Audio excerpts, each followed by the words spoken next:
quelle serait la somme obtenue sur son livret au bout de 10 ans.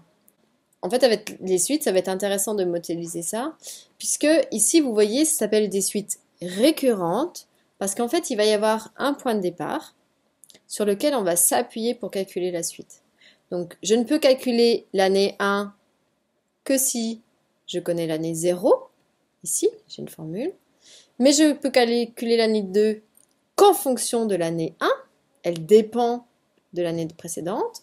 Et je peux calculer l'année 3 en fonction de l'année 2. C'est-à-dire que ici, si je voudrais savoir ce qui se passe à l'année n, c'est-à-dire je continue mon procédé, je connais mon capital à l'année n, je vais l'appeler U indice n, et je sais que je passe à l'année suivante, et on avait vu que l'année suivante pour U indice n, c'est U indice n plus 1, celui qui est après, eh bien j'ai pris 3% de l'année précédente. C'est-à-dire qu'on obtient une relation qui est U indice n plus 1, il est obtenu en faisant l'année précédente, donc U indice n, à qui on ajoute U indice n fois les 3%. Alors on pourra aller plus vite, hein, cette formule, on pourrait écrire aussi ça U indice n fois 1,03. Ajouter 3%, c'est multiplié par 1,03.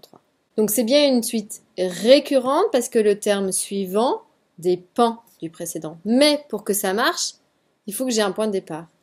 Et le point de départ, c'est l'année 0. Donc pour nous, à U0, je sais que U indice 0, mon élément au rang 0, c'est 150. C'est le capital que j'ai placé.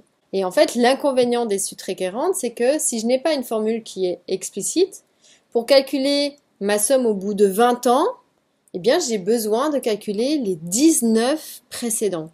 J'ai de quoi m'amuser, hein. Et donc, on va voir comment, en utilisant ces formules récurrentes, je vais pouvoir exprimer en fonction de n, U indice n, pour, cette fois-ci, plus facilement calculer, par exemple, U20.